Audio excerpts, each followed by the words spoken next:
The silver ring glinted in the harsh Wyoming sunlight as Eleanor Zimmerman placed it on the merchant's counter with trembling fingers, her eyes refusing to meet the pawnbroker's greedy gaze while her heart shattered into 1,000 pieces at the thought of losing her grandmother's most precious possession. Lucas Lawson stood at the back of the cramped trading post in Rawlins, Wyoming, his massive frame nearly touching the low ceiling beams, as he waited to purchase ammunition for the upcoming winter of 1878.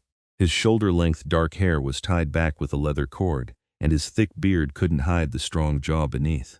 Years of trapping in the Medicine Bow Mountains had given him muscles upon muscles, his broad shoulders straining against his buckskin shirt as he shifted his weight. He hadn't meant to eavesdrop, but the desperation in the young woman's voice cut through the usual noise of bartering and haggling like a knife through butter. "Please," Eleanor whispered, her voice breaking. "I know it is not much, but surely the silver alone is worth something." The pawnbroker, a weaselly man named Grimsby, examined the delicate ring through his eyepiece and made a dismissive sound. "Silver's tarnished. Design's old-fashioned. I will give you $3 for it, and that is generous." Lucas watched the young woman's shoulders sag. Even from behind, he could see she was thin, too thin, and her dress, though clean and carefully mended, had seen better days. Her honey-blonde hair was pinned up neatly, but wisps had escaped to frame what he could see of her pale cheek. $3, she repeated softly. "But sir, I need at least 10. My brother needs medicine, and the doctor will not see him without payment first. Please. This ring belonged to my grandmother. It came all the way from Boston. Surely it is worth more than $3. $3 or nothing," Grimsby said with a shrug, already losing interest. "Take it or leave it, Miss Zimmerman. I have other customers waiting." Lucas felt something twist in his chest. He had come into town to resupply and return to his cabin in the mountains before the first snow, which could come any day now in late October. He didn't involve himself in town matters. After losing his family to cholera 5 years ago, he had retreated into the wilderness, preferring the company of elk and pine trees to people who would eventually die and leave him alone again. But something about this woman's quiet desperation reached past his carefully constructed walls. He stepped forward, his boots heavy on the wooden floorboards. "I will give you $50 for the ring." Both Eleanor and Grimsby turned to stare at him. The young woman's eyes were the color of spring grass, wide with shock and swimming with unshed tears. Her face was heart-shaped and lovely despite the exhaustion etched around her eyes and mouth. She couldn't have been more than 22 or 23, he estimated, making her about 8 years younger than his own 31 years. $50? Grimsby sputtered. "Now, see here, Lawson, you cannot just come in here and interfere with my business transactions." Lucas fixed the pawnbroker with a stare that had made grown men back down from fights. "I am not interfering. I am making an offer to the lady directly. The ring hasn't left her hand yet, so it is still hers to sell to whomever she chooses." He turned his attention to Eleanor, softening his expression slightly. "Madam, if you are willing, I will pay you $50 cash for that ring right now." Eleanor's hand flew to her throat. $50? Sir, that is far too much. I could not possibly accept such a sum. The ring is not worth nearly that amount. "It is worth that to me," Lucas said simply. He pulled out his leather coin purse and counted out the money, placing it on the counter between them. The gold and silver coins glinted in the light streaming through the dusty window. "That is enough for your brother's medicine and then some. Take it." "But why?" Eleanor breathed, her eyes searching his face. "You do not even know me. This makes no sense." Lucas picked up the ring, examining it in the light. It was indeed tarnished silver, with a small garnet stone set in an intricate filigree pattern. Old-fashioned, yes, but clearly made with love and skill. He could see why it would have sentimental value. Let us just say I know what it is like to lose the last piece of someone you loved. Some things should not be sold out of desperation. Before Eleanor could respond, he reached into his vest pocket and pulled out his own ring, a thick gold band that he had worn on a chain around his neck since the day he buried his wife Sarah. He hadn't been able to bear wearing it on his finger, but he hadn't been able to let it go either. For 5 years it had rested against his heart, a constant reminder of everything he had lost. With decisive movements, he threaded the gold band onto the same worn ribbon that had clearly held Eleanor's ring, then threaded her grandmother's ring alongside it. He held the pair out to her. "Here, your grandmother's ring plus my wedding band. Consider it collateral if it makes you feel better about accepting the money. When you have the means, you can buy them both back from me. Until then, I will keep them safe." Eleanor stared at the 2 rings dangling from the ribbon, her eyes filling with tears that finally spilled over onto her cheeks. "I cannot accept your wedding ring, sir. That is too personal, too precious. I insist, Lucas said, his voice rougher than he intended. Otherwise you will spend every day feeling guilty about the money, and your pride will eat at you until you make yourself sick. This way it is a fair trade. You have my ring as surety that I am not just giving you charity. But your wife is dead, Lucas said flatly. She has been dead for 5 years, along with our infant son. The ring does me no good hanging around my neck. At least this way it serves a purpose. The trading post had gone completely silent. Even Grimsby had stopped his sputtering to watch the exchange with wide eyes. Eleanor looked at the money, then at the rings, then up at Lucas's weathered face. He could see her warring with herself, pride battling against desperation and need. Finally, she reached out with a shaking hand and took the rings, clutching them to her chest. With her other hand she took the money. "Thank you," she whispered. "I will pay you back. I swear it. I will save every penny until I can return your ring and buy back my grandmother's." "I have no doubt," Lucas said. Something about the steel in her spine, the way she held herself despite her obvious circumstances, told him she was a woman who kept her promises.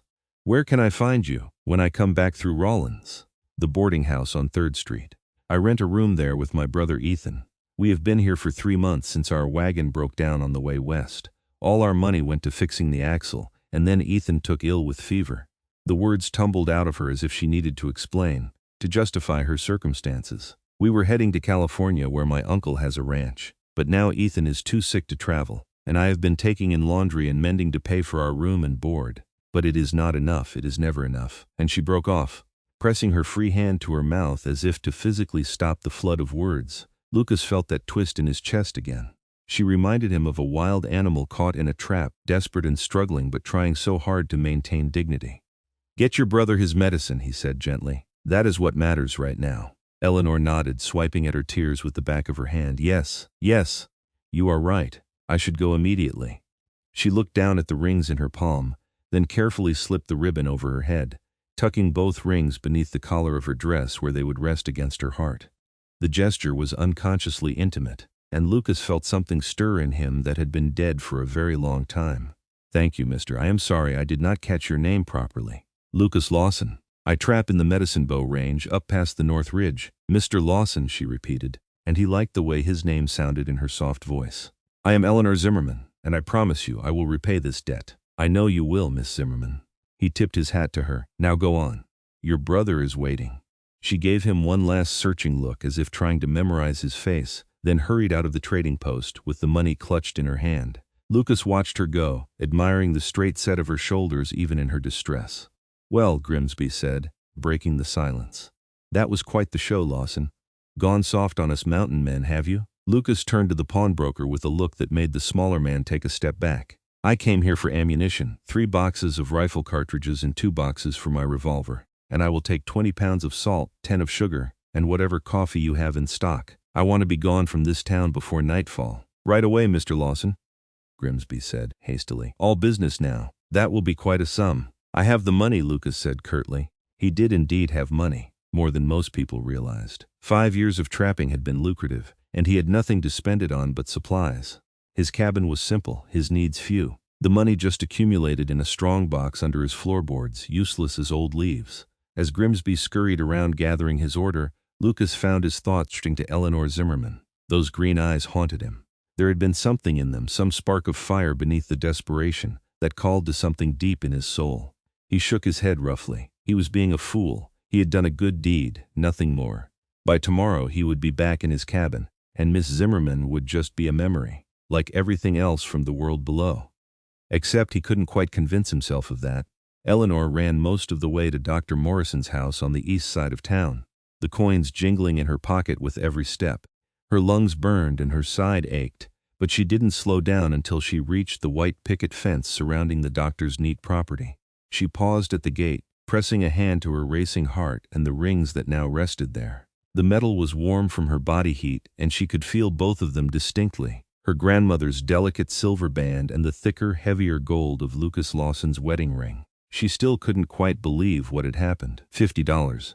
He had given her $50 for a ring that even she knew was worth perhaps $15 at most, and his own wedding ring as collateral, as if the money was a loan rather than the charity it clearly was. She blinked back fresh tears. She had met kind people before, but never anyone who understood so instinct what she needed to preserve her dignity along with solving her problem. The image of Lucas Lawson filled her mind. He was the most imposing man she had ever seen. Easily 6.5 feet tall, with shoulders like an ox and hands that looked like they could snap a man in half. His face was weathered and scarred, his dark eyes holding depths of pain that she recognized because she carried similar pain herself. But when he had looked at her, really looked at her, there had been something gentle in that gaze despite his gruff manner. She shook herself. She had no time for such thoughts. Ethan needed her. Dr. Morrison answered her knock himself, his eyebrows rising when he saw her flushed face. "Miss Zimmerman, I wasn't expecting you. I told you I couldn't see your brother without payment." "I have payment," Eleanor said, pulling out the money. $50, that should cover the examination, medicine, and whatever else Ethan needs, should it not? The doctor's eyes widened at the sight of so much cash. "Where did you get this kind of money?" Eleanor lifted her chin. "I sold something of value. Now, will you come see my brother or not? His fever has been high for 3 days now, and I am afraid it is getting worse." Dr. Morrison studied her for a moment, then nodded briskly. "Let me get my bag. I will follow you to the boarding house." 20 minutes later, the doctor was examining Ethan in their small rented room while Eleanor hovered anxiously nearby. Her brother looked so young, lying in the narrow bed, his 19 years falling away to reveal the boy he had been before their parents died of influenza 2 years ago. His face was flushed with fever, his breath coming in shallow gasps. "Pneumonia," Dr. Morrison announced after listening to Ethan's lungs with his stethoscope. "Not too far advanced, fortunately, but it needs immediate treatment. I will give him a powder to bring down the fever, and he needs to take this tonic 3 times a day." He pulled bottles and packets from his bag, lining them up on the small table. "Bed rest, plenty of fluids, and keep him warm but not too warm. The crisis should come in the next 2 days. If he makes it through that, he should recover fully, though it will take time." "If he makes it through," Eleanor repeated, her voice hollow. "What are the chances, doctor?" Dr. Morrison's expression was kind but honest. "With treatment and good nursing, 70%, perhaps 75%. He is young and was healthy before this." "Those are good odds, Miss Zimmerman. 75%. 1 in 4 chance her only remaining family would die." Eleanor sat down hard on the chair by the bed, reaching for Ethan's hot hand. "What do I need to do?" The doctor spent the next 30 minutes explaining the treatment regimen in detail. Eleanor listened intently, committing every word to memory. When he finally left, taking $10 for his fee and the cost of medicine, she was left with $40. Ethan's labored breathing, and a prayer on her lips that her brother would be among the 75% who survived. She spent the rest of the day and all through the night tending to Ethan, sponging his fevered skin with cool water, forcing medicine and broth between his cracked lips, and murmuring encouragement even when he was too delirious to hear her. Her thoughts kept drifting to Lucas Lawson, wondering if he was still in town or if he had already left for his cabin in the mountains. She found herself reaching for the rings at her breast, touching them like a talisman. His wife and son had died. She couldn't imagine that kind of loss. Her parents' deaths had been devastating, but to lose a spouse and a child simultaneously. No wonder he had retreated from the world. No wonder there had been such depths of old pain in his dark eyes. And yet he had still found it in himself to help a stranger, to give away the very symbol of his lost love to make sure she could save her brother. "I will repay you," she whispered into the dark room. Her fingers closed around the rings. "I swear it, Lucas Lawson. I will find a way." Ethan stirred, mumbling incoherently. Eleanor quickly went to his side, checking his fever, still high but perhaps not quite as high as before. She couldn't tell if she was imagining it out of desperate hope. She gave him another dose of medicine and resumed her vigil. The next 2 days passed in a blur of fear and exhaustion. Eleanor barely left Ethan's side except to fetch water or broth from the boarding house kitchen. Mrs. Patterson, their landlady, was more understanding than Eleanor had expected, bringing food without being asked and not complaining about the medical traffic to the room. On the second night, Ethan's fever broke. Eleanor was dozing in her chair when she heard him speak her name clearly for the first time in days. She jerked awake, nearly falling out of the seat in her haste to reach him. "Ethan, Ethan, can you hear me?" "Ellie?" Her brother's voice was weak but lucid. "What happened? I feel like I was trampled by a herd of cattle." Eleanor burst into tears, pressing her forehead against his hand. "You have been ill, pneumonia, but you are going to be all right now. The fever broke. How did you pay for a doctor?" Ethan asked, his pale blue eyes worried even in his weakened state. "Ellie, we did not have that kind of money." "I sold grandmother's ring," Eleanor said, which was technically true even if not the whole truth. Ethan's face crumpled. "Oh, Ellie, no, not grandmother's ring. That was all you had left of her." "I have it back," she assured him quickly. pulling the ribbon from beneath her collar to show him. "A man bought it and is holding it for me until I can pay him back. See? It is safe." Ethan squinted at the rings. "There are 2 rings there. The other belongs to the man who bought grandmother's ring. He gave it to me as collateral." Eleanor tucked the rings back under her dress, feeling her cheeks warm. "It is a long story. Rest now. You need to regain your strength." But Ethan, even weak as he was, knew his sister too well. "Tell me about this man," he said, watching her face with interest. "Lucas Lawson. He is a trapper who works in the Medicine Bow Mountains. That is all I know." "That is not all," Ethan said shrewdly. "You are blushing, Ellie.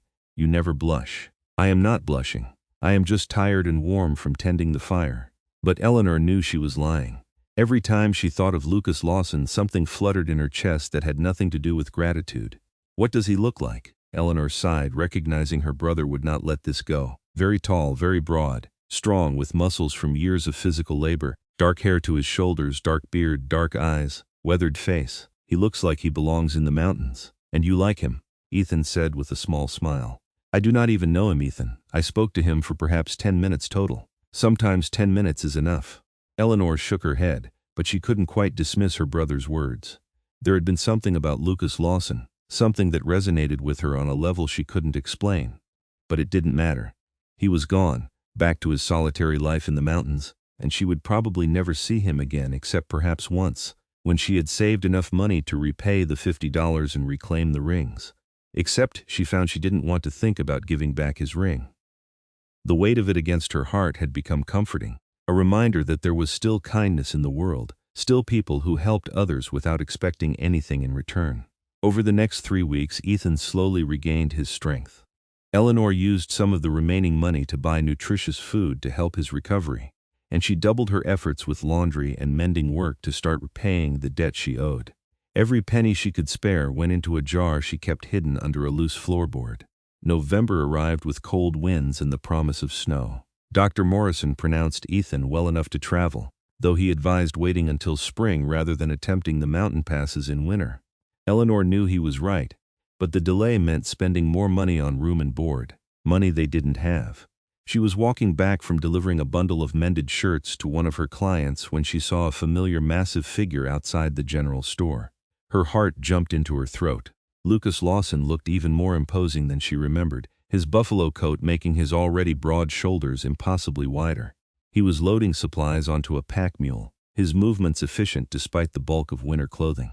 She stopped in the middle of the street, frozen between the desire to run up to him and the fear of seeming too forward.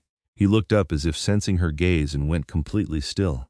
Even from 20 feet away, she could see the surprise in his face, followed by something else, something that made her pulse race. Lucas hadn't expected to feel such a surge of emotion at seeing Eleanor Zimmerman again. He had told himself he was only stopping in Rawlins to resupply before the heavy snows set in.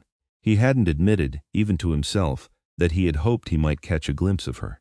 But now here she was, standing in the middle of the street in the weak November sunlight, and his heart was pounding like he had just run up a mountain. She looked better than she had a month ago. There was color in her cheeks, and her eyes were brighter, less shadowed by exhaustion and fear. She was wearing the same mended dress but with a thick shawl wrapped around her shoulders. Her honey blonde hair was pinned up, but the wind had pulled several strands free to dance around her face. She was the most beautiful thing he had seen in 5 years.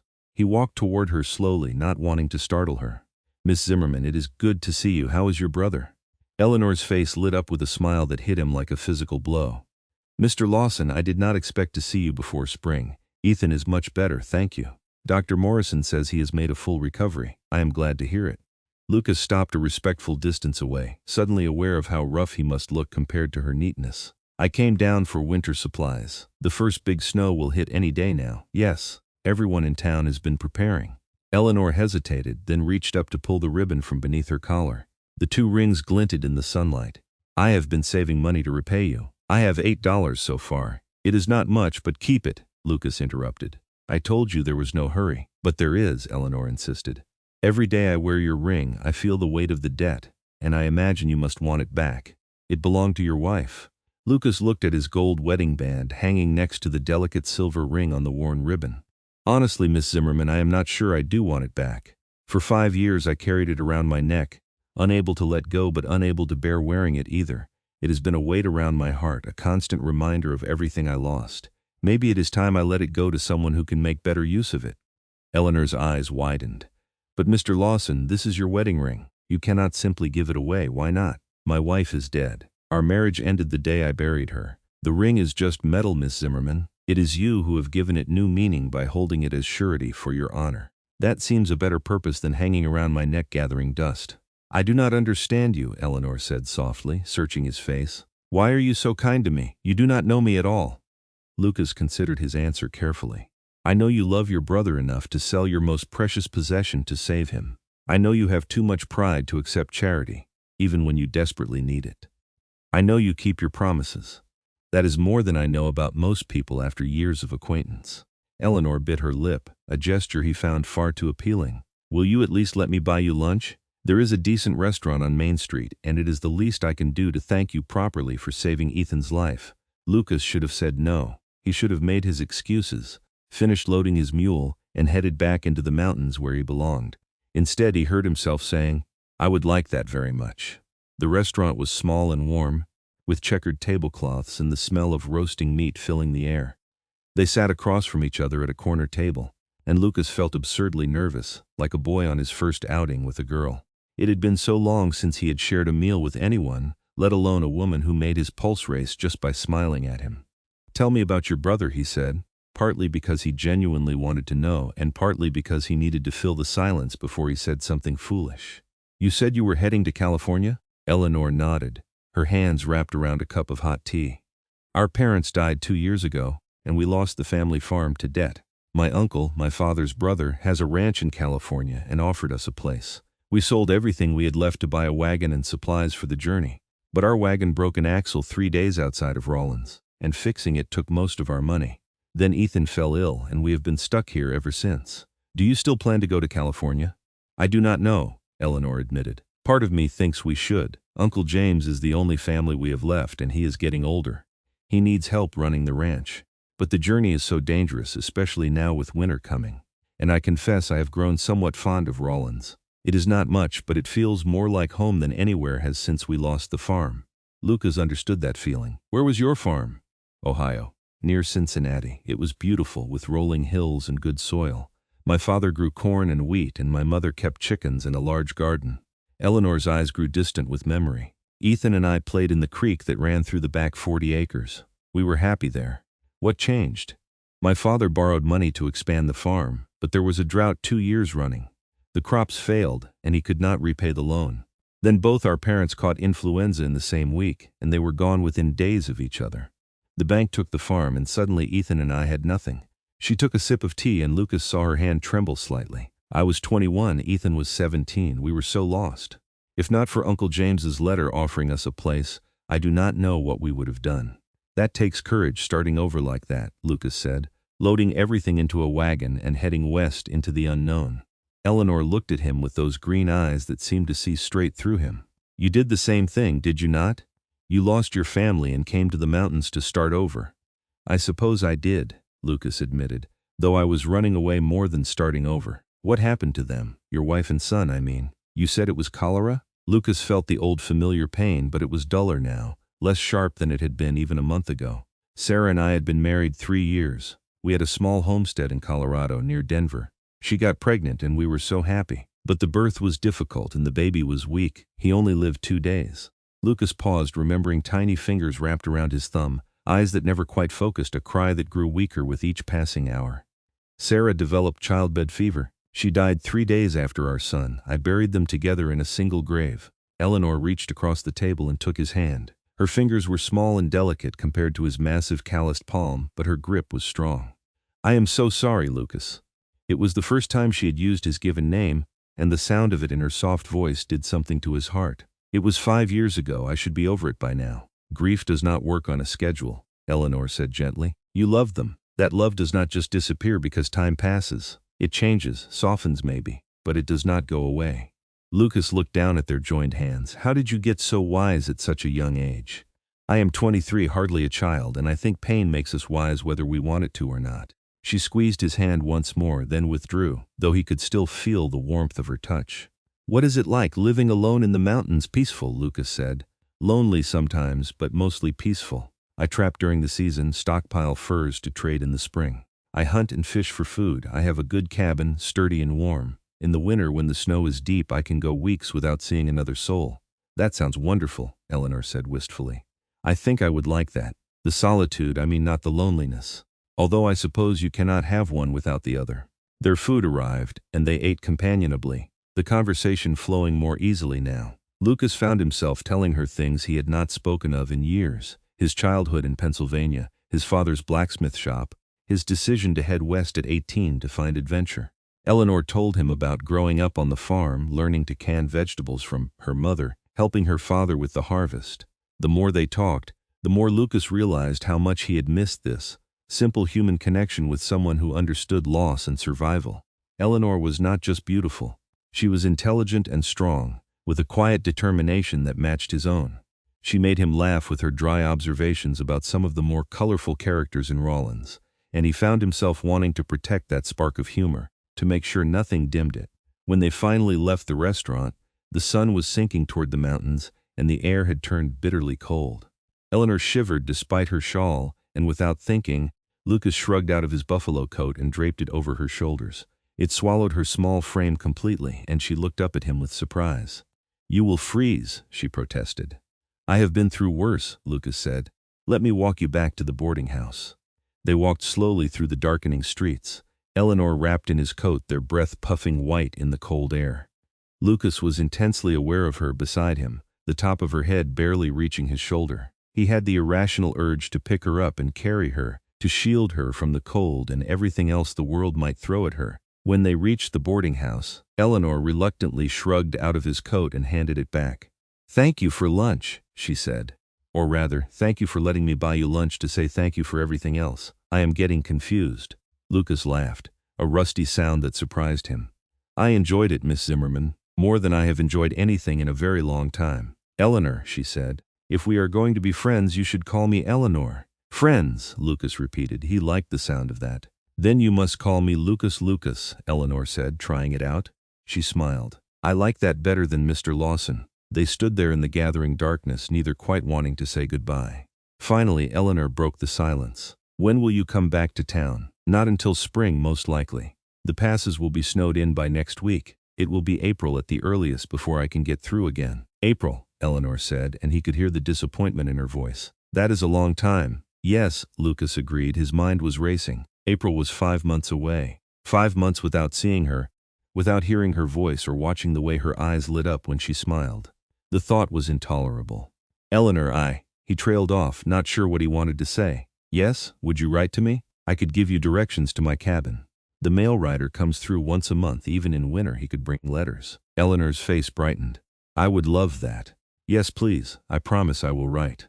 Lucas felt something loosen in his chest. "Good. That is good." He hesitated, then added, "I will write back. I am not much for writing, but I will try." "I do not need poetry, Lucas. I just want to hear from you, to know you are well." They exchanged information, Lucas sketching a rough map showing the location of his cabin relative to various landmarks.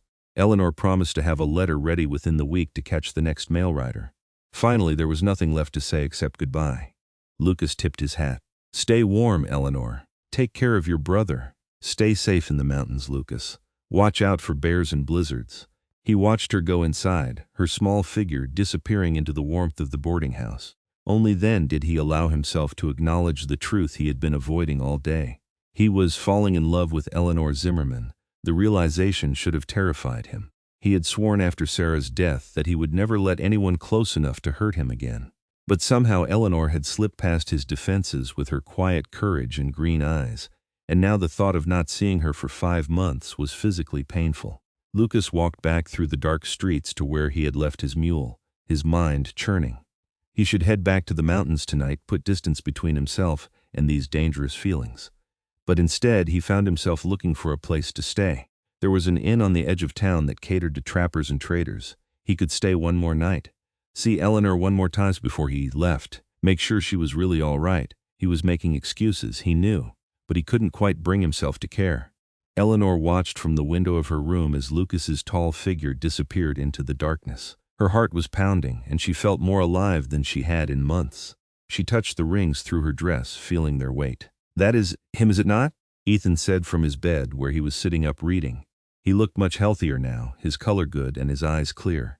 The mountain man who bought your ring? Yes, Eleanor said, not turning from the window. That is Lucas Lawson. You like him? Yes, Eleanor said again. There seemed no point in denying it. I am glad, Ethan said simply. You deserve to be happy, Ellie. After everything you have done for me, for our family, you deserve some happiness. Eleanor finally turned to face her brother. I barely know him, Ethan. We have spoken perhaps a handful of hours total. It is foolish to have feelings for someone I barely know. Maybe, Ethan said with a shrug. Or maybe the heart knows things the mind does not. Mama always said she knew she would marry Papa the first time she met him. She said sometimes you just know. Mama was a romantic. So are you, even if you try to hide it under all that practicality. Ethan set down his book and looked at his sister seriously. Lucas Lawson sounds like a good man from what you have told me. And Ellie, I saw your face when you came in just now. You were glowing. Eleanor pressed her hands to her cheeks, feeling the heat there. Was I like the sun? Write to him, Ellie. See where it goes. What do you have to lose? My heart, Eleanor said softly. I could lose my heart, and then where would I be if he does not feel the same way? Then you would be exactly where you are now, Ethan pointed out. But at least you would have tried. Besides, I do not think you need to worry. The way you described him looking at you, I think he feels the same way. Eleanor wanted to believe that. She thought of the gentleness in Lucas's eyes when he looked at her, the way he had given her his coat without hesitation, the way he had opened up about his past. Those were not the actions of a man who felt nothing. But he had also loved his wife very much. Was he truly ready to move on? Or was Eleanor just a momentary distraction, someone to fill the loneliness for a few hours before he retreated back to his solitary life? There was only one way to find out. Eleanor sat down at the small writing desk and pulled out her precious paper and ink. She had so little of either, needing to carefully ration them for her mending clients who required written receipts. But this was important. This was potentially the most important letter she would ever write. She dipped her pen and began to write. The next morning, Lucas found himself inventing reasons to stay in town. He needed more supplies. His mule needed reshowing. The weather might turn bad, and it would be foolish to head into the mountains ahead of a storm. All lies, or at least half-truths. The real reason was that he couldn't quite bring himself to leave without seeing Eleanor one more time. He was outside the general store, pretending to examine a new hunting knife, when he heard her voice. Lucas, I thought you would have left by now. He turned to find her approaching with a small package in her hands. She was smiling, and his heart did that ridiculous jumping thing again. I decided to stay one more day, he said. Make sure I have everything I need before heading up. I am glad, Eleanor said. I was hoping to see you. I wrote you a letter. She held out the package, which he realized was an envelope sealed with wax. I know you said the mail rider comes through, but I thought you might like to have this to read on your journey. Lucas took the letter, cradling it carefully in his large hands. Thank you. I will treasure it. Do not read it yet, Eleanor said quickly, her cheeks flushing pink. Wait until you are at your cabin. It is nothing special, just my thoughts, but I would be embarrassed if you read it right here in front of me. I will wait, Lucas promised, tucking the letter carefully into his vest pocket close to his heart. Eleanor, He paused, trying to find the words for what he was feeling. I am glad I came to town this month. I am glad I met you. I am glad too, Eleanor said softly. She looked around, then stepped closer, lowering her voice. Lucas, I want you to know this is not just gratitude I am feeling. What I mean is I am grateful for what you did for Ethan, but what I feel when I am with you, that is something different, something more. I do not want you to think I am just some silly girl with a crush on her rescuer. Lucas's breath caught. I do not think that at all, and Eleanor, I feel it too, this connection between us. I have not felt anything like it since. He couldn't quite say his wife's name. Since before. I thought that part of me was dead, but you have woken it up again. Eleanor's eyes were shining. Then we will write to each other. And in the spring, when you come back to town, we will see where this leads. Yes? Yes, Lucas agreed. He wanted to reach out and touch her, to pull her into his arms, but they were standing in the middle of Main Street with half of Rollins watching. Instead, he contented himself with lifting her hand to his lips and pressing a gentle kiss to her knuckles. Until spring, Eleanor, until spring, Lucas! He left Rollins an hour later, his mule loaded with supplies and Eleanor's letter tucked safely in his pocket. As he climbed into the foothills and the town disappeared behind him, he felt something he had not felt in 5 years. Hope. The journey to his cabin took 2 days of hard travel through increasingly rough terrain. The first snow of the season began falling on the second day. thick white flakes that covered the trail and made navigation tricky even for someone as experienced as Lucas. But he knew these mountains like he knew his own hands, and he pushed on, eager to reach shelter before the storm worsened. His cabin was exactly as he had left it, a solid structure of logs chinked with mud and moss, with a stone chimney and a sturdy door. It was not large, just 2 rooms really, but it was well built and defended against the worst the mountains could throw at it. He quickly unloaded his supplies, got a fire going in the hearth, and tended to his mule before settling in for the evening. Only then, with the wind howling outside and the fire crackling warmly, did he allow himself to open Eleanor's letter. Her handwriting was neat and flowing, educated script that spoke of her upbringing. He read slowly, savoring every word. "Dear Lucas, I am not sure how to begin this letter. I have started and discarded 3 previous attempts, each one sounding more foolish than the last. So I will simply speak plainly as you seem to prefer plain speaking. Meeting you has changed something in me. I have spent the last 2 years in survival mode, focused only on keeping Ethan alive and safe, on getting us to California where we might have a future. I have not allowed myself to think about my own happiness, my own desires. But when I am with you, I find myself wanting things I thought I had given up on. Companionship, understanding, perhaps even love. I know it is too soon to speak of love. We have known each other such a short time. But I also know that what I feel is real and deep and unlike anything I have experienced before. You see me, Lucas, not just the struggles or the desperation, but the person underneath. You see my strength and my stubbornness and my pride, and you do not try to diminish any of it. That is a rare gift. I want you to know that I meant what I said. This is not gratitude speaking. You saved my brother's life, and I will always be thankful for that, but my feelings for you stand separate from that debt. I find myself thinking about you constantly, wondering what you are doing, if you are warm enough, if you have enough food. I worry about you alone in those mountains, even though I suspect you are far more capable than I can imagine. Write to me, Lucas. Tell me about your days, your thoughts, your life up there in the wilderness. I want to know everything about you, and I will write back, sharing my own days and thoughts, and the small happenings of Rawlins. Perhaps through our letters, we can truly come to know each other, and when spring arrives, we will not be strangers feeling our way in the dark, but friends stepping into the light. Stay safe, stay warm, and know that there is someone down in the valley thinking of you and waiting for your return. Yours, Eleanor. Lucas read the letter 3 times, each reading revealing new depths. She had laid herself bare on the page, admitting feelings that took courage to voice. And she had asked for his thoughts, his daily life, the mundane details that made up his existence. No one had asked him about those things in years. He pulled out his own paper and pen, supplies he had purchased specifically for this purpose, and began to write. Thus began the most meaningful winter of Lucas's life. Every month, like clockwork, the mail rider appeared at his cabin, a grizzled old man named Henderson, who made the rounds to the scattered trappers and settlers in the high country. And every month, Henderson brought a letter from Eleanor, thick envelopes, filled with her flowing script and observations that made Lucas laugh or think, or sometimes both at once. She wrote about Rawlins, the townspeople and their dramas, the harsh winters settling over Wyoming. She wrote about Ethan, who had recovered fully and taken a job at the sawmill to help pay their expenses. She wrote about her mending work and the little triumphs of her days. But mostly she wrote about her thoughts and feelings, questions about life and meaning, and what it meant to start over after loss. Lucas wrote back faithfully, his own letters growing longer and more revealing with each exchange. He wrote about his trapping, the beauty of the mountains in winter, the peace he found in solitude. He wrote about his past, his family, his marriage to Sarah, and the pain of losing her. He found himself able to speak of Sarah to Eleanor in a way he had never been able to speak of her to anyone else, because Eleanor understood grief and did not expect him to be over it or past it. December passed into January, January into February. The snow piled higher, sometimes trapping Lucas in his cabin for days at a time. But he was never truly alone, because Eleanor's letters were there, her words keeping him company through the long, dark nights. In late February, her letter contained news that made his heart sink. Dear Lucas, I must tell you something that I have been putting off, hoping circumstances might change. Ethan has decided that we should continue to California in the spring. He feels we have imposed on Uncle James's hospitality long enough by delaying, and he worries that if we wait another year we will never go at all. Dr. Morrison has declared him fit for travel, and Ethan is eager to begin his new life. I confess I am torn. Part of me knows Ethan is right.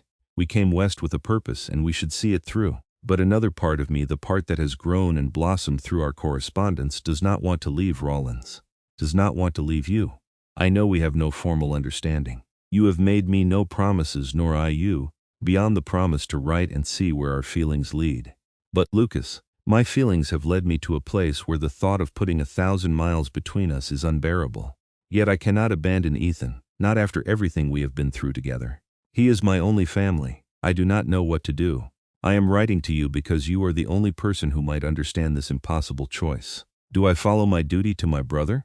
Or do I follow my heart? Is it even fair to make this decision based on feelings that may or may not be reciprocated to the depth I feel them? Please write back quickly. I need your wisdom, your perspective. I need to know what you think, what you feel. The wagon trains begin forming in early April, and Ethan wants us to join the first one heading west. Longing to hear from you. Eleanor. Lucas sat holding the letter for a long time, watching the fire burn low. Eleanor was asking him to make a choice, to speak his feelings plainly so she could make her decision.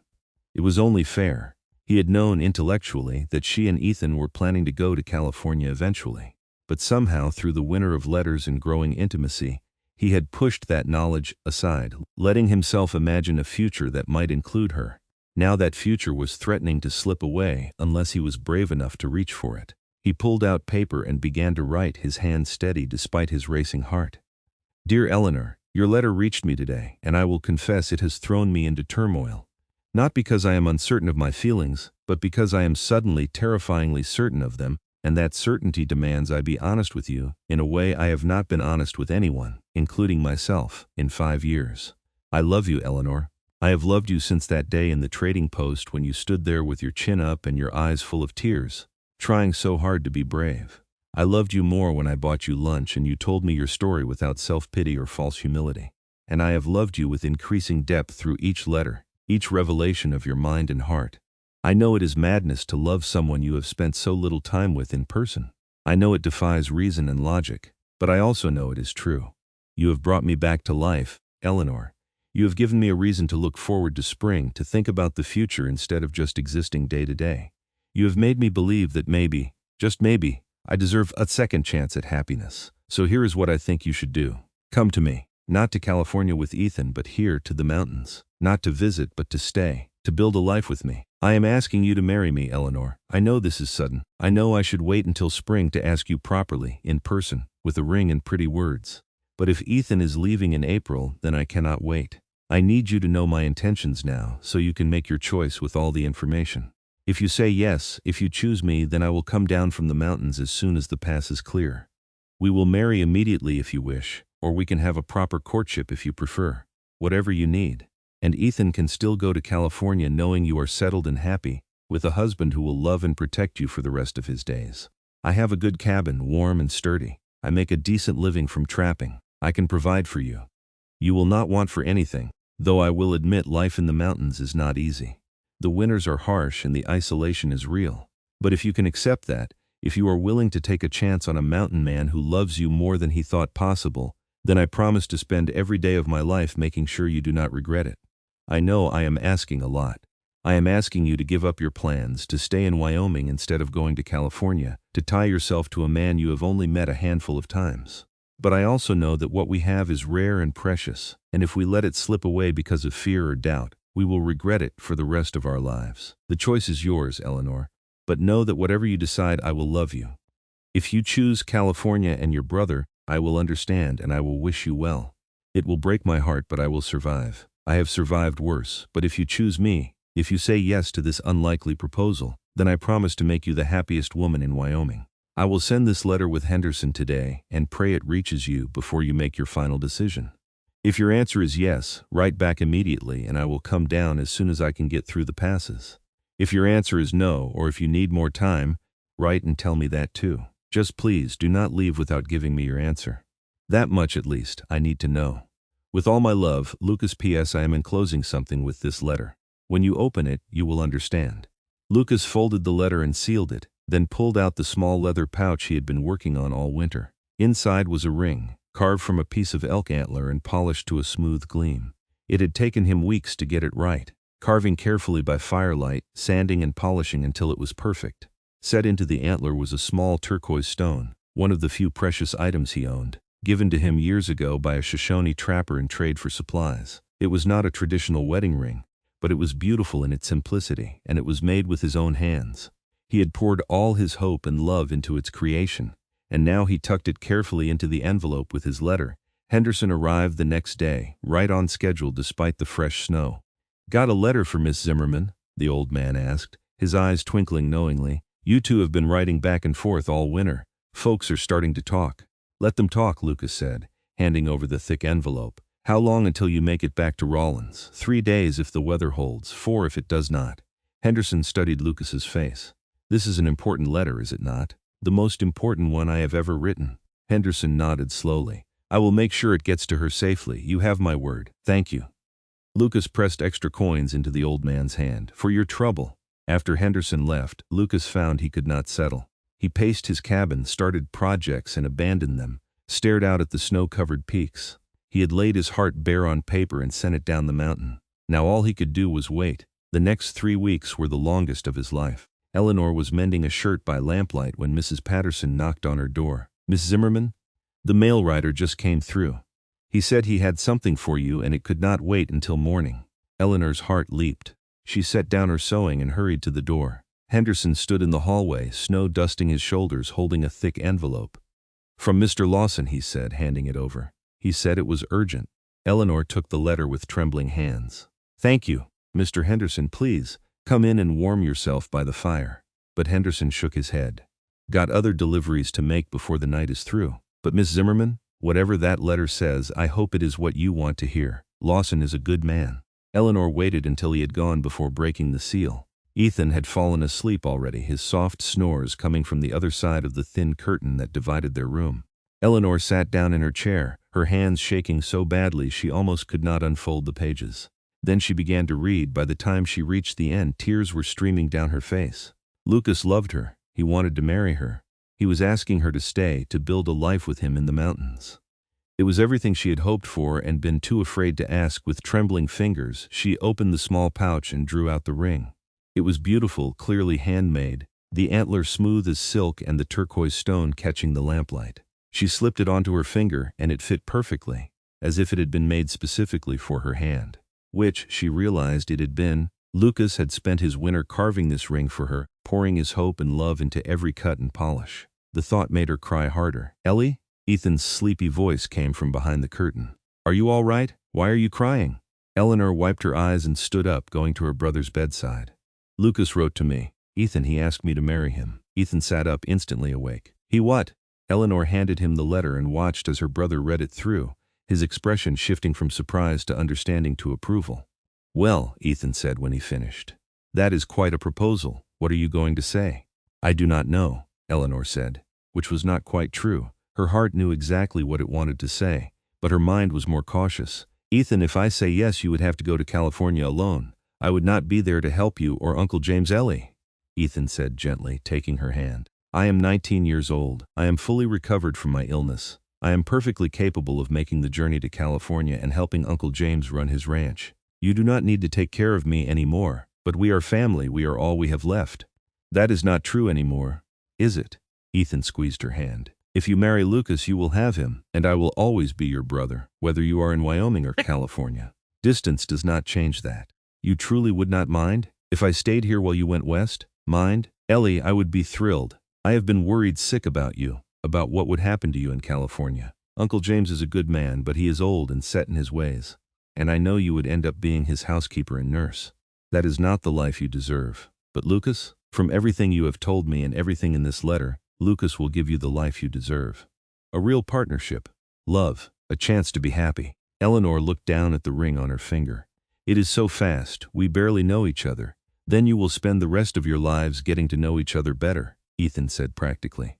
"Ellie, listen to me. Mama and Papa loved each other. You saw what that looked like, how they supported each other through everything. Do you feel that way about Lucas?" Eleanor thought about the letters they had exchanged, the way Lucas listened to her and valued her opinions.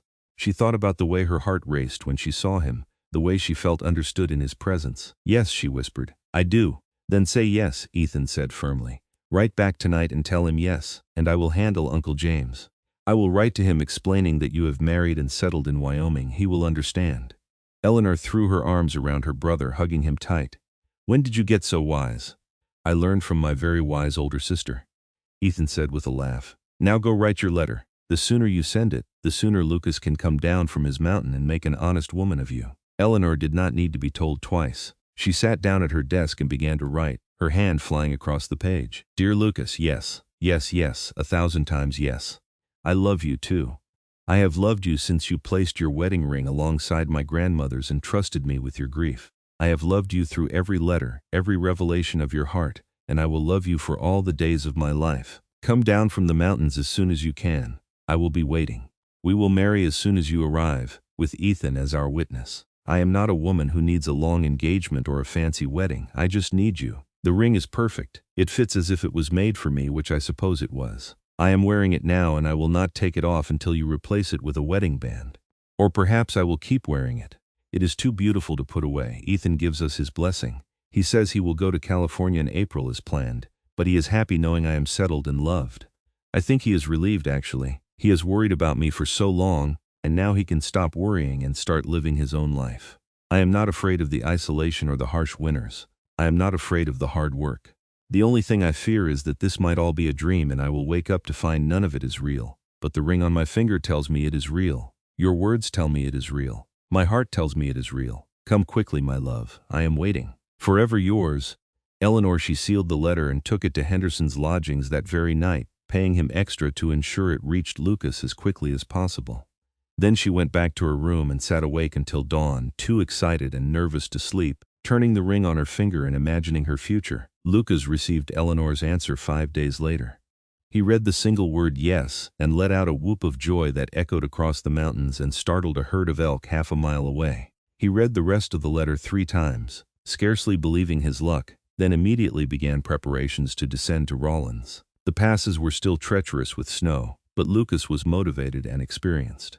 He packed his essential belongings, left the cabin secured for his return, and began the trek down with his mule and a pack horse loaded with his winter's haul of furs. He would sell the furs in Rawlins and use the money to buy supplies for his new life with Eleanor. His new life with Eleanor. His wife. The thought made him grin like a fool the entire way down the mountain. It took him 4 days of hard travel through melting snow and swollen streams. He arrived in Rawlins on a bright March morning, his clothes mud splattered and his beard grown even longer than usual, looking every inch the wild mountain man. He did not care. He went straight to the boarding house on 3rd Street and knocked on the door. Mrs. Patterson answered, her eyebrows rising when she saw him. Mr. Lawson, Miss Zimmerman said you might be coming. She is upstairs, 3rd door on the right. And Mr. Lawson, congratulations. Lucas took the stairs 3 at a time. He knocked on the door of the 3rd room, and Eleanor opened it immediately, as if she had been waiting right there. For a moment they just stared at each other. Then Eleanor launched herself at him, and Lucas caught her easily, lifting her off her feet and holding her tight. She was laughing and crying at the same time, her face buried in his chest. You came, she said against his shirt. You are really here. I said I would, Lucas murmured into her hair. He set her down carefully and cupped her face in his hands, marveling at her beauty. Eleanor, my Eleanor, yes, she breathed, yours. He kissed her then, a gentle press of lips that quickly deepened into something more. She tasted like sunshine and hope, and Lucas never wanted to stop kissing her. But eventually he pulled back, mindful of propriety and the fact that her brother was probably somewhere nearby. When can we marry? He asked. Today if you want, Eleanor said. She was still wearing his ring, he noticed with satisfaction. There is a minister in town. We just need a license and 2 witnesses. Ethan will be one, and I am sure Mrs. Patterson would be the other. Then let us go, Lucas said. I do not want to wait another moment. They were married that afternoon in the small church on the edge of town. Eleanor wore a simple blue dress, her best one, and Lucas wore the cleanest clothes he owned. Ethan stood beside Eleanor, grinning broadly, and Mrs. Patterson sniffled into her handkerchief. The minister, a kindly man named Reverend Walsh, performed the brief ceremony. When it came time for the rings, Lucas realized he had not thought that far ahead, but Eleanor simply removed the antler ring from her finger and handed it to him. This is my wedding ring, she said softly. You made it for me with your own hands. I do not need anything else. Lucas slipped it back onto her finger, his hands shaking slightly with emotion. With this ring I thee wed, he said, his voice rough. Then it was Eleanor's turn. She pulled the ribbon from beneath her collar, the one that held both his gold band and her grandmother's silver ring. With trembling fingers she removed his gold wedding band and held it up. This is your ring, she said. You gave it to me when you barely knew me as surety for your kindness. Now I give it back to you, not as repayment of a debt but as a symbol of my love and commitment." She slipped the gold band onto his finger, and Lucas felt something inside him finally heal. The ring that had been a weight around his neck for 5 years, a symbol of loss and grief, was now being transformed into a symbol of new beginnings and love. "I also give you this," Eleanor continued, removing her grandmother's ring from the ribbon. "This ring has been in my family for 3 generations. My grandmother wore it, and then my mother, and then me. Now I give it to you, to hold in trust. Someday when we have a daughter, you can give it to her and tell her the story of how we met. How you bought it back for me when I had to sell it out of desperation. How you added your own ring to it and gave me hope when I had none. How we fell in love through letters written in winter, and how we built a life together in the mountains." Lucas took the silver ring carefully, his vision blurring with tears. "I will guard it with my life," he promised, "and I will tell our daughter the story exactly as you said." Reverend Walsh cleared his throat. "By the power vested in me by the territory of Wyoming, I now pronounce you husband and wife. Mr. Lawson, you may kiss your bride." Lucas did not need to be told twice. He pulled Eleanor into his arms and kissed her deeply, pouring 5 years of loneliness and loss and hope and love into that kiss. When they finally broke apart, both were breathing hard, and Eleanor's cheeks were flushed pink. "Welcome to the family," Ethan said, clapping Lucas on the shoulder. "Take good care of my sister." "I will," Lucas promised. "You have my word." They had a simple celebration dinner at the restaurant where Lucas and Eleanor had shared their first meal. Lucas sold his furs the next day and used part of the money to buy supplies and gifts for Eleanor. A warm coat lined with rabbit fur, sturdy boots suitable for mountain living, and a beautiful set of hair combs made from polished horn. 3 days after the wedding, Ethan left for California with a wagon train heading west. The farewell was tearful but hopeful. Eleanor hugged her brother tight, making him promise to write as soon as he reached their uncle's ranch. "Be happy, Ellie," Ethan whispered. "You deserve this, so do you," Eleanor said. "Find your own happiness in California. I will be waiting to hear all about it." Then Ethan shook Lucas's hand, a man-to-man moment that made Lucas's chest tight. "She is the best person I know," Ethan said seriously. "Do not make me regret letting her stay here. I will spend every day making sure she is happy and safe," Lucas promised. "You have my word." After Ethan left, Eleanor cried for a bit, leaning against Lucas's chest while he held her and stroked her hair. "I will miss him," she said. "I know," Lucas murmured, "but he is going to be fine and you will see him again. Maybe we will visit California someday, or he will come back to Wyoming." Eleanor nodded and wiped her eyes. "You are right, I am being silly." "You are being human," Lucas corrected. "It is all right to be sad, but Eleanor, I promise to do everything I can to make you happy here. This is your home now with me." "Our home, our home," Eleanor repeated, trying out the words. She smiled up at him. "I like the sound of that." They left for the mountains the next morning, Lucas leading his mule and pack horse, while Eleanor rode a gentle mare he had purchased for her. The journey took 4 days, and Eleanor marveled at the wild beauty around them as they climbed higher into the Medicine Bow Range. Lucas pointed out landmarks and shared stories of his years trapping in these mountains. When they finally crested the last ridge and Lucas's cabin came into view, Eleanor gasped. It was more substantial than she had imagined, with a wide porch and shuttered windows, and smoke curling from the stone chimney.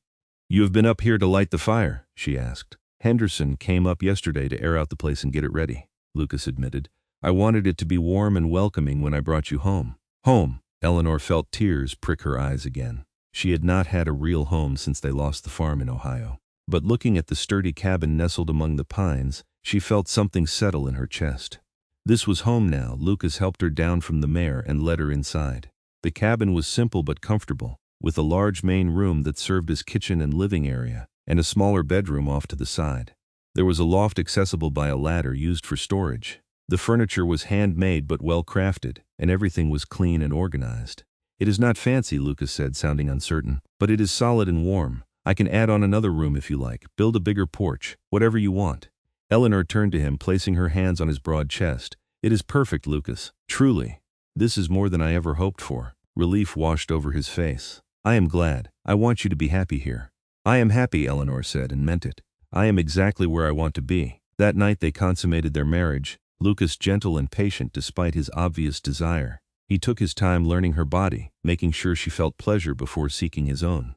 Eleanor had been nervous, knowing so little about the physical aspects of marriage. But Lucas made her feel safe and cherished. When they finally came together, it felt right and natural, like two puzzle pieces clicking into place. Afterward, they lay wrapped in each other's arms under thick blankets while the wind whistled outside. Eleanor traced the scars on Lucas's chest, each one a story of his survival.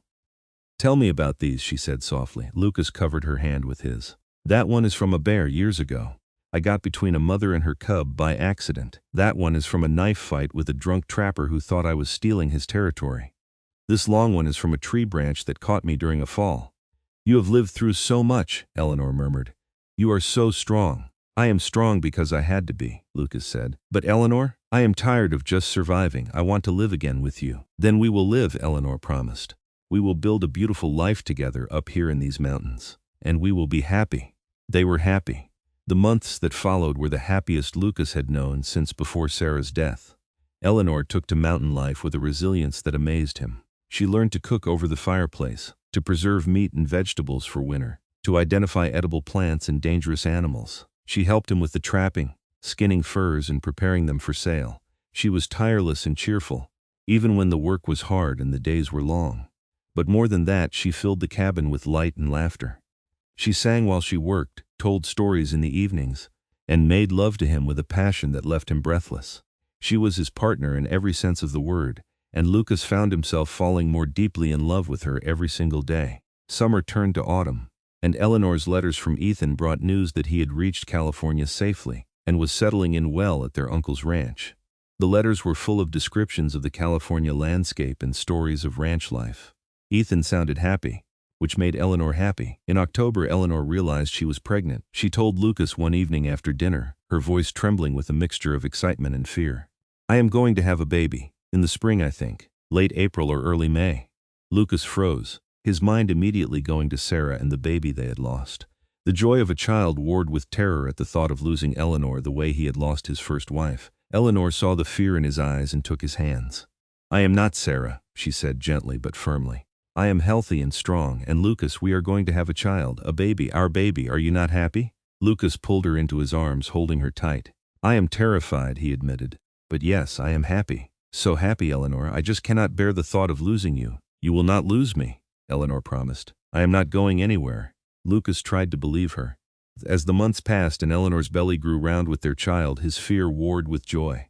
He was obsessively protective, not letting her lift anything heavy or do any work he considered dangerous. Eleanor tolerated his fussing with good humor, understanding where it came from.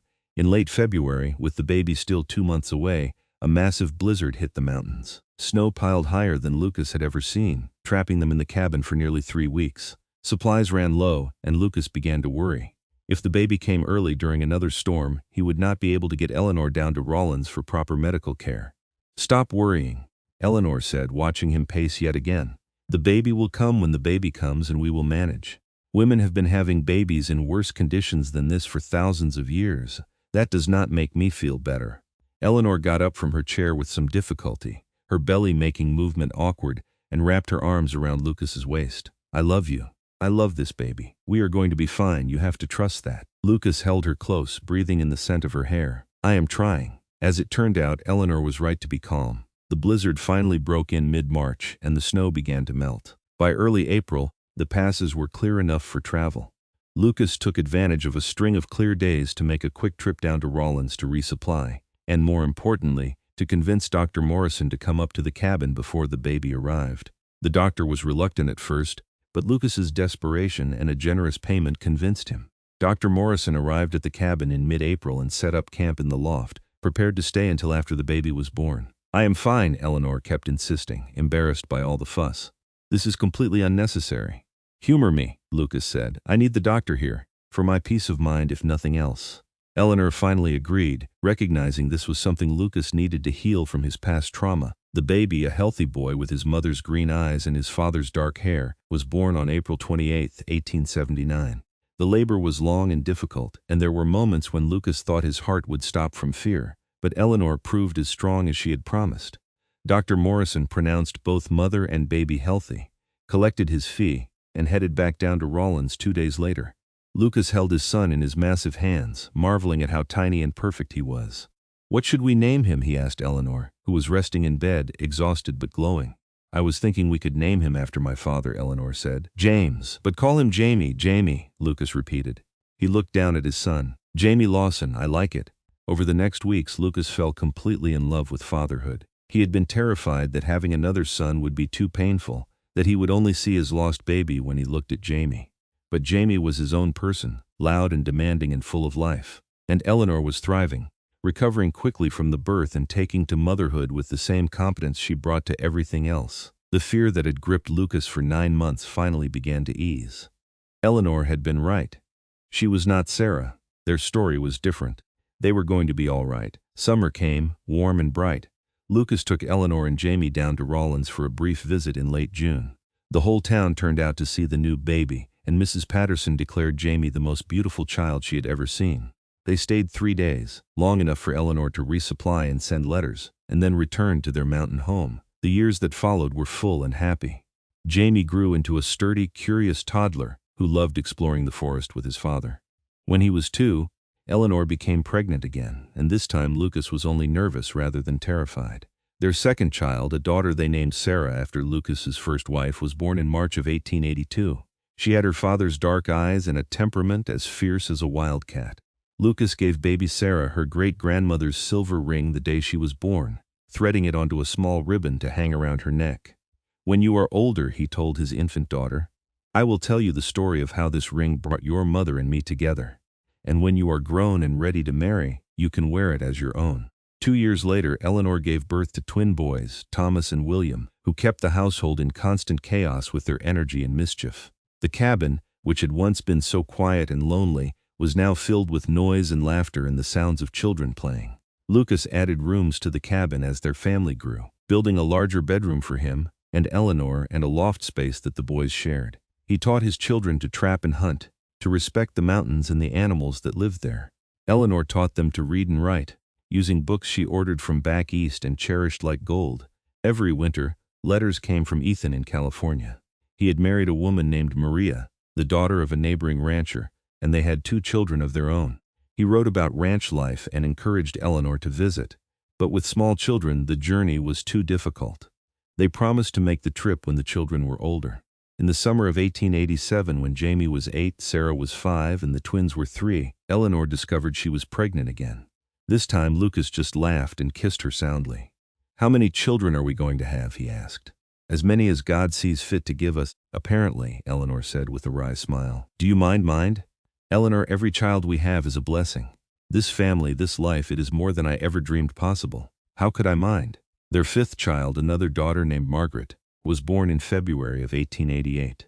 She was the quietest of all their children, content to sit and observe while her older siblings raced around. Eleanor declared she was a blessing after the chaos of the twins. Lucas's trapping business continued to prosper. He made several trips a year down to Rawlins to trade furs and buy supplies, often taking 1 or 2 of the older children with him so they could experience town life and learn how to interact with people outside their family. Eleanor sometimes accompanied him, though more often she stayed home with the younger children. They were happy, more than happy. They had built exactly the life Eleanor had envisioned that night she first wrote to Lucas accepting his proposal. They were partners in every sense, supporting each other through the hard times and celebrating the good times. They worked side by side, raised their children with love and discipline, and fell into bed exhausted every night, content in the knowledge that they had found something rare and precious. In the fall of 1890, when Jamie was 11 and Margaret was 2, Eleanor received a letter from California that made her cry. Her uncle James had passed away peacefully in his sleep at the age of 78. Ethan wrote that the funeral had been well attended and that he and Maria were now running the ranch themselves. Lucas held Eleanor while she grieved for the uncle she had never made it to. "I should have visited," she said. "I should have taken the children to meet him. He knew you loved him," Lucas said, "and he knew why you stayed in Wyoming. Do not carry guilt for choices that were right at the time." But the letter made Eleanor determined to finally make the trip to California. "This summer," she said, "the children are old enough now. We can make the journey together, all of us. I want them to meet their uncle and aunt and cousins. I want them to see the ocean." Lucas agreed. They spent the winter planning and saving money for the trip. In May of 1891, they loaded their children into a sturdy wagon. Lucas had purchased specifically for this purpose and set out on the long journey west. It took 6 weeks to reach California, traveling in a small wagon train for safety. The children were entranced by everything they saw. The vast prairies, the desert, the mountains that were so different from their Wyoming peaks. Sarah proved to be a natural horsewoman, while Jamie showed a talent for navigation that impressed the wagon master. The twins turned the journey into one long adventure, and little Margaret slept through most of it in Eleanor's arms. Ethan's ranch was exactly as he had described it in his letters. A sprawling property with lush grazing land and mountains in the distance. Ethan himself had filled out from the thin boy Eleanor remembered, now a man of 32 with sun-weathered skin and smile lines around his eyes. Maria was warm and welcoming, and their two children, 10-year-old Rosa and 8-year-old Daniel, immediately bonded with their Wyoming cousins. They stayed a month, and it was a joyous time. The children played together while the adults caught up on 12 years of letters condensed into hours of conversation. Ethan took them to see the ocean, just as Eleanor had wanted, and all the children were awestruck by the endless water and pounding waves. But by the end of the month, Eleanor was ready to go home. California was beautiful, and she loved seeing Ethan so happy and settled, but her heart was in Wyoming. Her home was in the mountains with Lucas. "You could stay," Ethan said the night before they were set to leave. "There is plenty of room on the ranch. The children could go to proper school. You would be close to family. You are sweet to offer," Eleanor said, squeezing his hand. "But Ethan, my family is with Lucas. The children might not have formal schooling, but they are learning so much from the mountains and their father. And I have never been happier than I am in our little cabin. Wyoming is home." Ethan smiled. "I thought you would say that. But I had to offer. You know, Ellie, when you first told me you were staying to marry Lucas, I was happy for you but also a little sad. I thought I was losing my sister. But I see now that I did not lose you at all. You found exactly where you were meant to be." "Yes," Eleanor agreed. "I did." They made the journey back to Wyoming, and when the cabin finally came into view, all the children cheered. Even Lucas, who had enjoyed California, felt a profound relief at being home. There was something about these mountains that settled into a person's bones, and both he and Eleanor were mountain people now. The years continued to pass peacefully. Jamie grew into a young man who looked like his father but had his mother's thoughtful nature. At 18, he told his parents he wanted to try his hand at ranching, and went to California to work with his uncle for a few years. Lucas and Eleanor missed him but supported his decision, knowing he needed to find his own path. Sarah, true to her fierce nature, shocked everyone by announcing at 16 that she wanted to go east to become a teacher. Lucas and Eleanor scraped together the money to send her to a teaching college in Ohio, and she returned 2 years later with a certificate and a refined accent that made her brothers tease her mercilessly.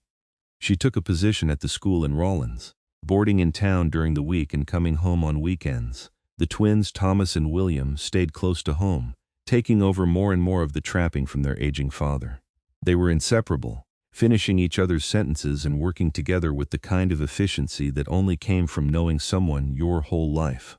Margaret, the quiet one, surprised everyone by falling in love with the new doctor who had taken over Dr. Morrison's practice. She married at 19 and moved to Rawlins, where she helped her husband with his medical practice. By 1900, Lucas and Eleanor were in their 50s, their children mostly grown and finding their own paths. The cabin felt too large and too quiet after years of chaos.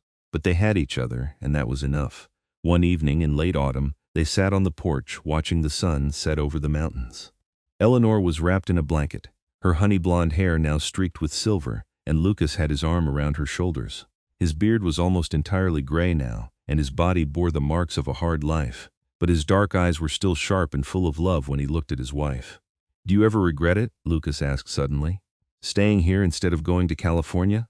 Marrying a rough mountain man instead of someone more civilized?" Eleanor turned to look at him, her green eyes still as bright as they had been the day they met.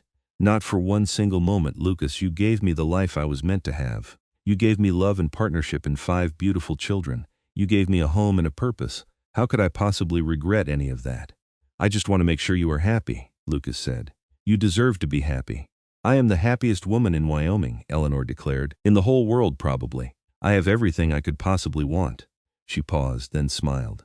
"Well, almost everything. I would not say no to grandchildren." Lucas laughed. "Give them time. They are still young." As if the universe was listening, a letter arrived from California a week later announcing that Jamie and his wife Anna were expecting their first child. Sarah wrote that she was engaged to a teacher from Cheyenne. Margaret sent word that she was pregnant with her second child. Even the twins, who Lucas had assumed would remain bachelors forever, had been courting 2 sisters in Rawlins. "You asked for grandchildren," Lucas said, reading the letters out loud. "It appears you are getting them." Eleanor laughed until she cried, overwhelmed with joy at how their family continued to grow and flourish. Over the next decade, grandchildren arrived in abundance. Lucas and Eleanor made trips to California and Cheyenne to meet the new babies, and the children and grandchildren came to the mountain cabin for visits.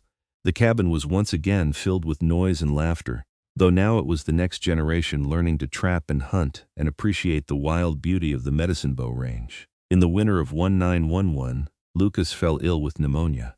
Eleanor nursed him through the worst of it, just as he had once paid for her to nurse Ethan through the same illness 33 years earlier. He recovered, but more slowly than either of them would have liked, and they both knew he was slowing down. "Maybe we should move to town," Eleanor suggested one evening. "Be closer to Margaret and the doctor, make it easier on ourselves."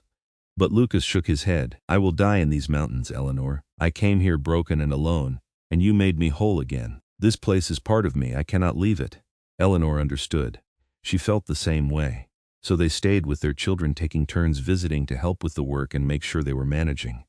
In the spring of 1915, Ethan passed away at the age of 55 after a riding accident on his ranch. Eleanor grieved deeply for her brother, the last link to her childhood. Lucas held her through her tears and reminded her that Ethan had lived a good, full life surrounded by family and doing work he loved. "We will all go eventually," Lucas said gently. "But Eleanor, what matters is how we lived. And Ethan lived well, so have we." The years continued to pass. Lucas and Eleanor grew older but not less devoted to each other. They sat on their porch in the evenings, holding hands and watching the sun set over the mountains they both loved.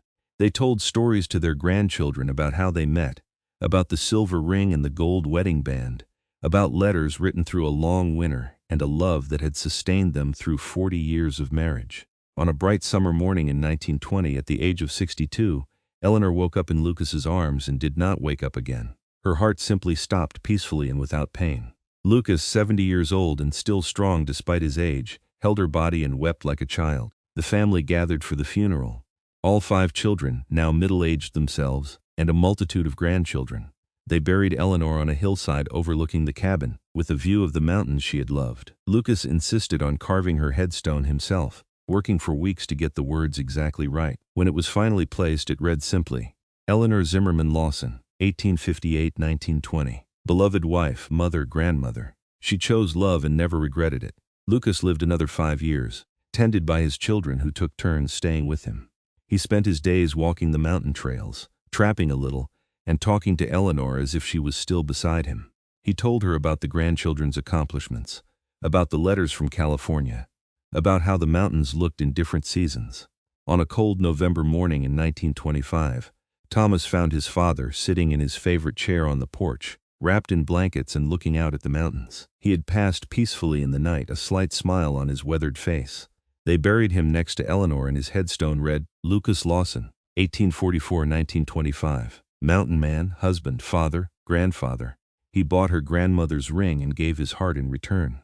At the funeral, Sarah presented her own daughter with the silver ring that had started it all. "This ring has been in our family for 4 generations now," she told the young woman. "Your great-great-grandmother wore it in Boston. Your great-grandmother wore it in Ohio. Your grandmother wore it for one desperate day in Wyoming. And your grandfather bought it back and kept it safe for all of us. Now it is yours, with the story of how your grandparents fell in love against all odds and built a beautiful life together in these mountains." The young woman slipped the ring onto her finger, feeling the weight of history and love, and she promised to pass it on to her own daughter someday, along with the story of the mountain man who saw a young woman trading her grandmother's ring and knew in that moment that she needed more than money. She needed hope. She needed someone to see her worth. She needed love. And he had given her all 3, along with his own wedding band, starting a love story that would echo through generations. The cabin still stands in the Medicine Bow Mountains, maintained now by the family as a retreat and gathering place. On the mantel, in a place of honor, sits a small wooden box. Inside are 2 rings, a thick gold wedding band worn smooth by years of wear, and a delicate silver ring with a garnet stone. Alongside them is a ring carved from elk antler with a turquoise stone, and a worn ribbon that once held them all. Every summer the family gathers at the cabin. The great-grandchildren and great-great-grandchildren play in the same forest where Lucas and Eleanor raised their children. They swim in the same streams and climb the same rocks and breathe the same mountain air. And every year, on the anniversary of Lucas and Eleanor's wedding, the family makes the pilgrimage to the hilltop graves. They bring flowers and tell stories, keeping alive the memory of two people who found each other against all odds and chose love over convenience, partnership over loneliness, and joy over sorrow, because in the end that is what mattered. Not the hardships they endured or the losses they survived, but the love they built together.